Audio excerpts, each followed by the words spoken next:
हाय दोस्तों, जिस की ऑनलाइन क्लास में आपका हार्दिक स्वागत है। मैं सुप्तन सैनी अपने फिजिक्स का फर्स्ट यूनिट लेकर आया हूँ। इसमें फर्स्ट यूनिट अपना स्थिर विद्युत की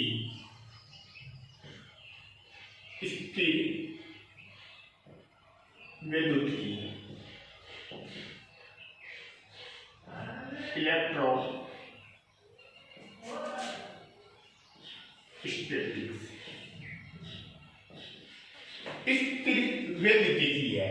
अपने यूनिट का नाम है स्थिर विद्युतिकी। ये 4 पार्टों में बंटा हुआ है। मैक्सिमम यह 7 नंबर का है। अपना आरबीएस बोर्ड में मैक्सिमम 7 नंबर का यूनिट है ये स्थिर विद्युतिकी। स्थिर विद्युतिकी होता क्या है? स्थिर विद्युतिकी का स्थिर का तो मतलब होता है रुकना। स्थिर का मतलब होता है रुकना और विद्युत का मतलब होता है आवेश। जो मेरे पास स्थिर विद्युतिकी शब्द है, स्थिर का मतलब होता है रुकना, विद्युत का मतलब होता है आवेश। जब इसकी डेफिनेशन होती है स्थिर विद्युतिकी का, भौतिक विज्ञान की वह शाखा जिसमें स्थिर आवेशों का अध्ययन किया जाता है स्थिर विद्युतिकी कहलाता है। भौतिक विज्ञान की वह शाखा जिसमें स्थिर आवेशों का अध्ययन किया जाता है स्थिर विद्युतिकी कहलाता है। जो स्थिर विद्युतिकी है उसका जो शाब्दिक अर्थ होता है वो होता है आवेश का रुकना। स्थिर आवेश का रुकना। जो मेरे पास स्थिर विद्युतिकी है, स्थिर का मतलब तो रुकना और विद्युत का मतलब होता है आवेश होता है। तो मेरे पास स्थिर विद्युतिकी जो स्टैटिक परिभाषा होती है वो होती है भौतिक विज्ञान की वह शाखा, भौतिक विज्ञान की वह शाखा जिसमें स्थिर आवेशों का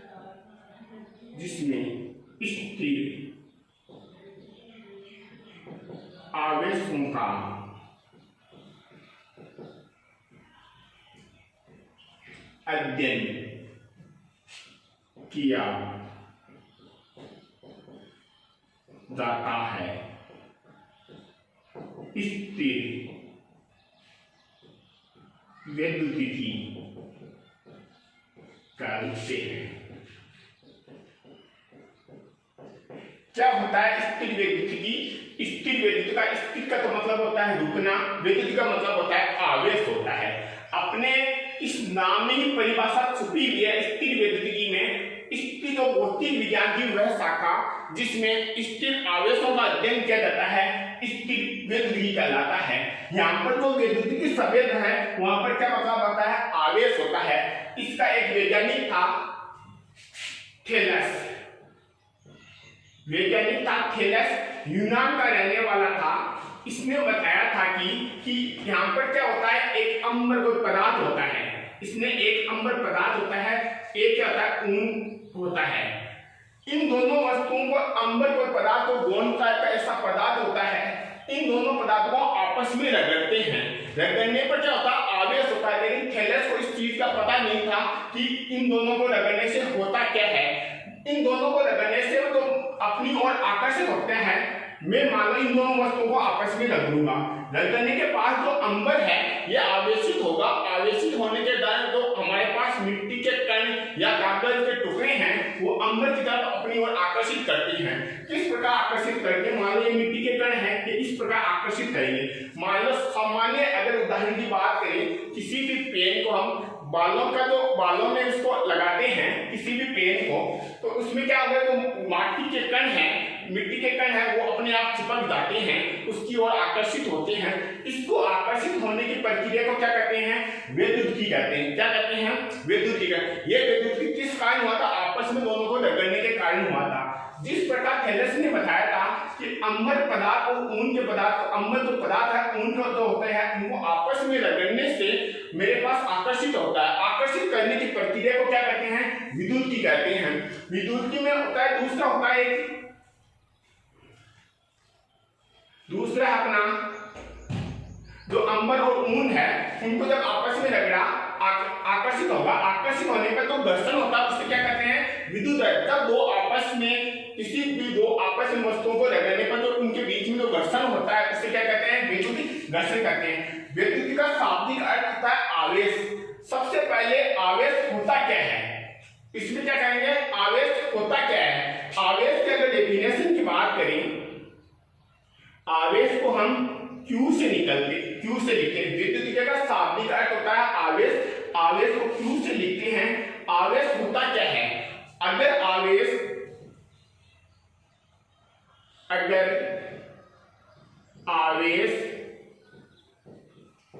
स्थिर है तो विद्युत क्षेत्र में उत्पन्न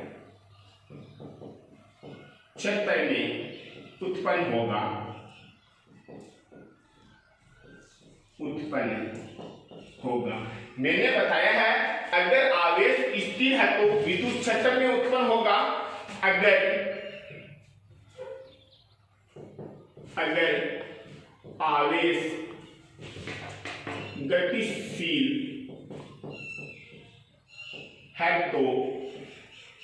आवेश गतिशील है तो विद्युत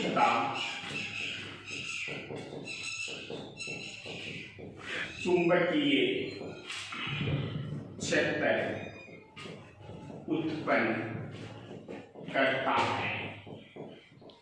मैंने बताया कि आवेश को Q से प्रदर्शित करता है।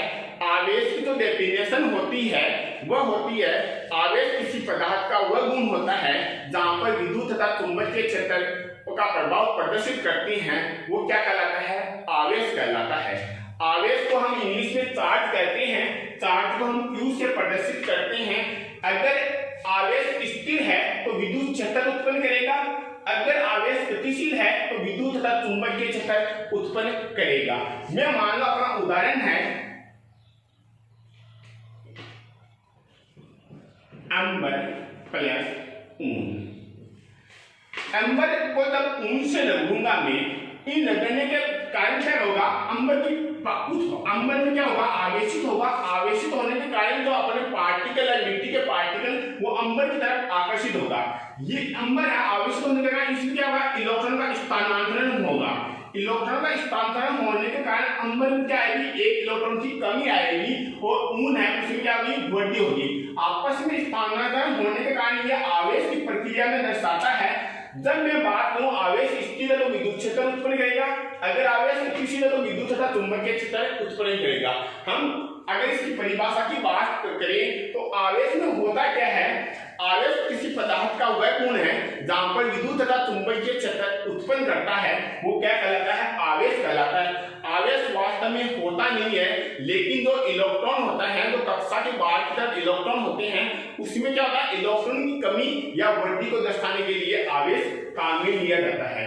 आवेश मुख्यतः दो प्रकार के होते हैं।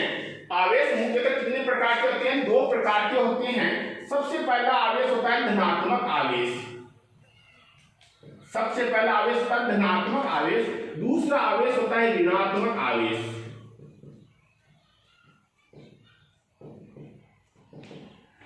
आवेश दो प्रकार के होते हैं, एक तो होता है धनात्मक आवेश, एक होता है ऋणात्मक आवेश। मैं अगर धनात्मक आवेश की बात करूं, मैंने क्या एक उदाहरण लिया, कांच की छड़, इसको मैंने रेशम के कपड़े से आपस में रगड़ने के पश्चात कांच की जो छड़ होती है वो आवेशित होगी।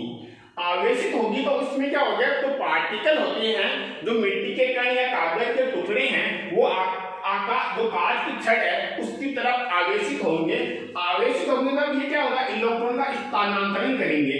जब इलेक्ट्रॉन का स्थानांतरण करेंगे तो कांच की छड़ में क्या होगा, इलेक्ट्रॉन की क्या आएगी, कमी आएगी। इलेक्ट्रॉन की क्या आएगी, कमी आएगी। और जो रेशम का कपड़ा है उसमें क्या होगा, इलेक्ट्रॉन की वृद्धि होगी। क्या होगी, इलेक्ट्रॉन की वृद्धि होगी। कांच की छड़ को जब रेशम के कपड़े से मैंने रगड़ा तो कांच की छड़ है वो आवेशित होगी। आवेशित होने के कारण इलेक्ट्रॉन का क्या होगा, स्थानांतरण होगा। इलेक्ट्रॉन का स्थानांतरण होने के कारण कांच की छड़ में इलेक्ट्रॉन की कमी आएगी और रेशम का जो कपड़ा है उसमें इलेक्ट्रॉन की वृद्धि आएगी। कांच की छड़ में इलेक्ट्रॉन की कमी आने से जहां पर धनात्मक आवेश है, इलेक्ट्रॉन की कमी होती है, वहां पर तो क्या होता है, धनात्मक आवेश होता है। जहां पर इलेक्ट्रॉन की वृद्धि होती है वहां पर क्या होता है, ऋणात्मक आवेश होता है। अपनी जो परिभाषा होती है, अगर कोई किसी पदार्थ में इलेक्ट्रॉन की कमी होती है वो तो क्या है, धनात्मक आवेश। अगर कोई पदार्थ होता है वहां पर इलेक्ट्रॉन की वृद्धि होती है वो कौन सा आवेश है, ऋणात्मक आवेश कहलाता है। धनात्मक आवेश की परिभाषा है, धनात्मक आवेश किसी पदार्थ में इलेक्ट्रॉन की कमी, इलेक्ट्रॉन की कमी धनात्मक आवेश कहलाता है। और दूसरा है ऋणात्मक आवेश। ऋणात्मक आवेश में होता है किसी पदार्थ में इलेक्ट्रॉन की वृद्धि क्या होता है, ऋणात्मक आवेश कहलाता है।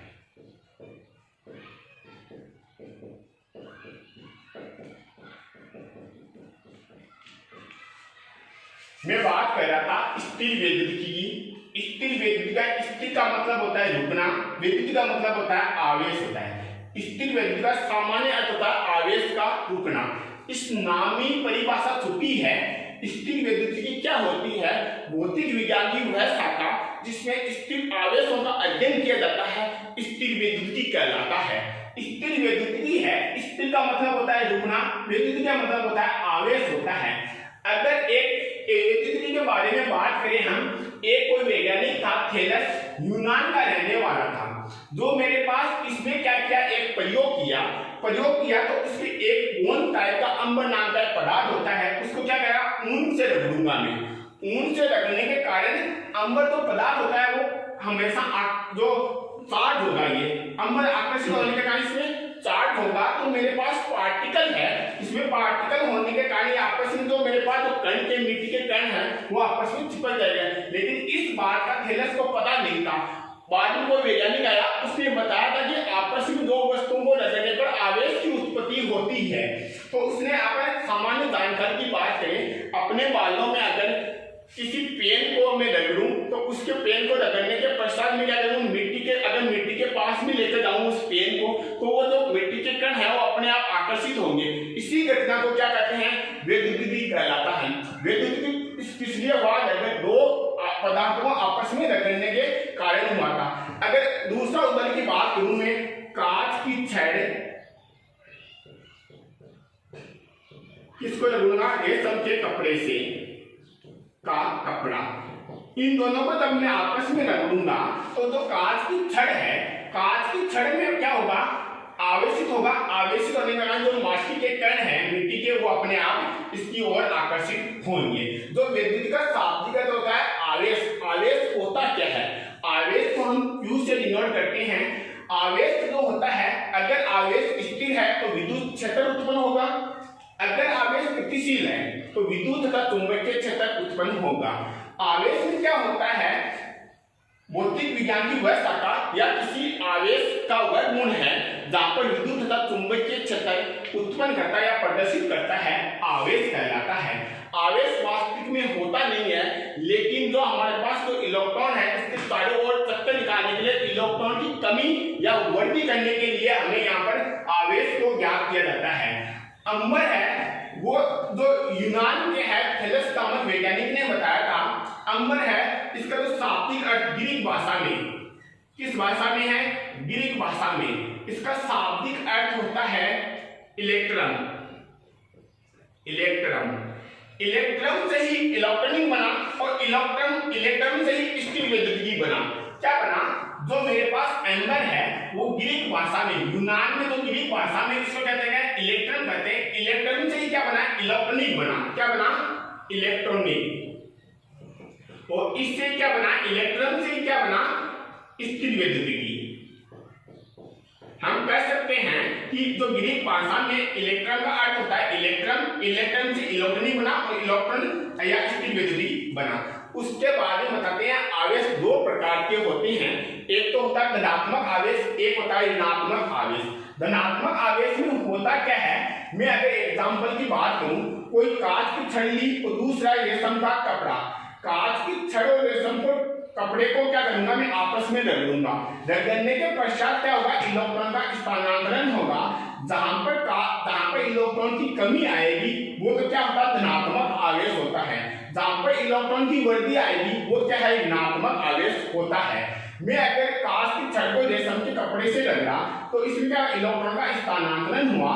मैं क्या करूंगा, यहाँ से कांच की छड़ को किसको दूंगा, रेशम के कपड़े को एक इलेक्ट्रॉन दूंगा, तो इसमें तो क्या आएगी, कमी आएगी। कांच की छड़ में इलेक्ट्रॉन की कमी आएगी और रेशम के कपड़े में इलेक्ट्रॉन की क्या आएगी, वृद्धि आएगी। जहां पर इलेक्ट्रॉन की कमी आएगी वो तो क्या धनात्मक आवेश होता है, और जहां पर इलेक्ट्रॉन की वृद्धि आएगी वो क्या है, ऋणात्मक आवेश होता है। अपनी परिभाषा धनात्मक आवेश, किसी पदार्थ में इलेक्ट्रॉन की कमी को क्या कहते हैं, धनात्मक आवेश कहते हैं। ऋणात्मक आवेश होता है किसी पदार्थ में इलेक्ट्रॉन की वृद्धि को क्या कहते हैं, ऋणात्मक आवेश कहलाता है।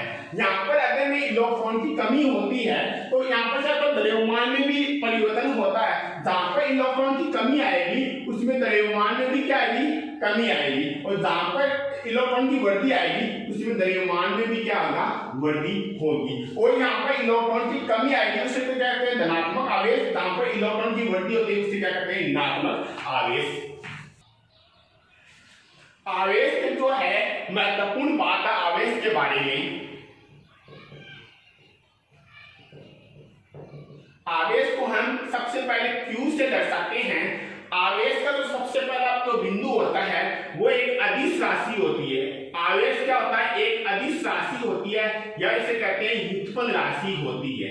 आवेश की कोई दिशा नहीं होती है। सबसे तो पहला बिंदु है आवेश के बारे में, आवेश एक अदिश राशि होती है या आवेश क्या होता है, एक व्युत्पन्न राशि होती है।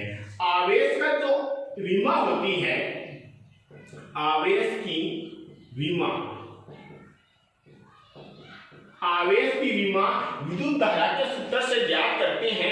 विद्युत धारा का सूत्र होता है I बराबर Q अपॉन T।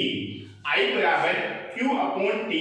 I यहाँ पर विद्युत धारा है, Q यहाँ पर आवेश है, T यहाँ पर समय है। तो मैं अगर यहाँ पर Q बराबर I T लिख सकता हूं। मैं इस फॉर्मूले से इसकी विमा ज्ञात कर सकता हूं। तो Q बराबर I यहाँ पर I का जो होता है, यहाँ पर जो यहाँ पर विमीय सूत्र होता है वो तो होता है A1 और T का होता है T1। तो मेरे पास जो आवेश की जो विमा होती है वो होती है A1 T1। तो मैं इसको चीज लिख सकता हूँ M0 L0 A1 T1। ये क्या है, आवेश की विमा है।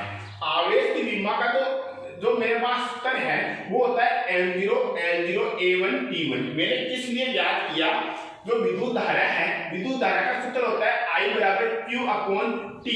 Q यहाँ पर आवेश है, T यहाँ पर समय है, I यहाँ पर विद्युत धारा है। तो मेरे पास Q बराबर I3 समीकरण को सोल्व किया तो मेरे पास जो I है इसका जो विमीय सूत्र होता है A1 होता है, T का होता है T1। तो मेरे पास इसका जो फॉर्मूला आया Q बराबर M0 L0 A1 T1 आ गया। तीसरा बिंदु है आवेश के मात्रा, आवेश के मात्रक। आवेश के मात्रक, आवेश के जो मात्रक होते हैं वो सबसे पहले अगर इसके मात्रक की बात करूं, वो सबसे पहला मात्रक होता है एम्पियर इनटू सेकंड। क्या होता है, एम्पियर इनटू सेकंड। किस लिए आया एम्पियर इनटू सेकंड, मेरे पास जो यहाँ पर I है इसका तो होगा एम्पियर और T है इसका होगा समय होगा, एम्पियर इनटू सेकंड। दूसरा है एम्पियर इनटू सेकंड को हम क्या कहते हैं, कूलाम कहते हैं। एम्पियर इनटू सेकंड को क्या कहते हैं, कूलाम कहते हैं। आवेश का जो अन्य मात्रक है, अन्य मात्रक में सबसे पहला जो मात्रक होता है वो होता है ESU। क्या होता है, ESU, इलेक्ट्रोस्टैटिक यूनिट। क्या होता है, इलेक्ट्रोस्टैटिक यूनिट। इसे हम क्या कहते हैं, या फ्रैंकलिन भी कहते हैं। क्या कहते हैं, फ्रैंकलिन भी कहते हैं। दूसरा होता है EMU, इलेक्ट्रोमैग्नेट यूनिट। क्या होता है, इलेक्ट्रोमैग्नेट यूनिट। दूसरा फॉर्मूला है आवेश के अन्य मात्रों में सबसे पहला होता है इलेक्ट्रोस्टैटिक यूनिट, दूसरा होता है इलेक्ट्रोमैग्नेट यूनिट। मैं अगर बात करूं यहाँ पर 1 कूलाम बराबर 3 इंटू 10 की पावर 9 इलेक्ट्रोस्टैटिक यूनिट होता है। कितना होता है? ये कोई संबंध है, 1 कूलाम बराबर 3 इंटू 10 की पावर 9 इलेक्ट्रोस्टैटिक यूनिट होता है। इसके बाद में आवेश की जो मात्रक है वह है फेराडे। यहाँ पर फेरेड नहीं है, फेरेड अलग चीज है, फेराडे यहाँ पर अलग चीज है। जो फेराडे है वह आवेश का सबसे बड़ा मात्रक है। क्या है? आवेश का सबसे बड़ा मात्रक है, बड़ा मात्रक। आवेश का जो सबसे बड़ा मात्रक होता है वो क्या होता है? फेराडे होता है। 1 फेराडे बराबर 96,500 कूलाम होता है। 1 फेराडे बराबर 96,500 कूलाम होते हैं। आवेश के जो अन्य मात्रक होते हैं वो होता है 1 मिली कूलाम बराबर 10 की पावर -3 कूलाम। एक होता है 1 माइक्रो कूलाम बराबर 10 की पावर -6 कूलाम। एक होता है 1 नैनो कूलाम बराबर 10 की पावर -9 कूलाम। एक होता है 1 पिको कूलाम बराबर 10 की पावर -12 कूलाम होते हैं। ये बात थी आवेश की मात्रक की। आवेश क्या होता है? एक अदिश राशि होता है, इसे क्या कहते हैं? व्युत्पन्न राशि भी कहते हैं। आवेश की जो विमा होती है वो विद्युत धारा के सूत्र से ज्ञात करते हैं। विद्युत धारा का जो सूत्र होता है वो होता है I बराबर Q/T। जब इसको क्या करूंगा, T को यहाँ पर लेकर आऊंगा तो मेरे पास फॉर्मूला बना Q बराबर IT। तो यहाँ से I है, उसका जो विमीय सूत्र होता है वो तो कितना होता है? A1 होता है। और T का क्या होता है? T1 होता है। तो मेरे पास जो विमीय सूत्र बना वो बना M0 L0 A1 T1 बना। आवेश के जो मात्रक होते हैं वह है, सबसे पहला मात्रक होता है एम्पेयर इंटू सेकंड। मैंने ये किसके लिए? फॉर्मूला से ज्ञात किया। एम्पेयर इंटू सेकंड को क्या कहते हैं? कूलाम कहते हैं। ये दो मात्रक है। आवेश के अन्य मात्रक की बात करूं मैं तो इलेक्ट्रोस्टैटिक यूनिट, जो आवेश का सबसे छोटा मात्रक होता है इलेक्ट्रोस्टैटिक यूनिट, इसको फेंगलिन भी कहते हैं। दूसरा होता है इलेक्ट्रोमैग्नेटिक यूनिट EMU, जो मेरे पास 1 कूलाम बराबर 3 इंटू 10 की पावर 9 इलेक्ट्रोस्टैटिक यूनिट होता है। ये कोई संबंध है, एग्जाम में पूछा हुआ है संबंध है, इंपॉर्टेंट संबंध है। 1 कूलाम बराबर 3 इंटू 10 की पावर 9 इलेक्ट्रोस्टैटिक यूनिट होता है। आगे की बात अन्य मात्रक में फेराडे। आवेश का सबसे बड़ा मात्रक होता है फेराडे। 1 फेराडे बराबर 96,500 कूलाम होता है। उसके बाद में आवेश के जो अन्य मात्रक है, 1 मिली कूलाम बराबर 10 की पावर -3 कूलाम, 1 माइक्रो कूलाम बराबर 10 की पावर -6 कूलाम, 1 नैनो कूलाम बराबर 10 की पावर 9 कूलाम, 1 पिको कूलाम बराबर 10 की पावर -12 कूलाम। जो ये कूलाम है ये आंतरिक प्रसरण के लिए काम आते हैं। जो मेरे पास ये मात्रक है वो किस में आते हैं? ये मात्रक आंतरिक मान में काम आते हैं।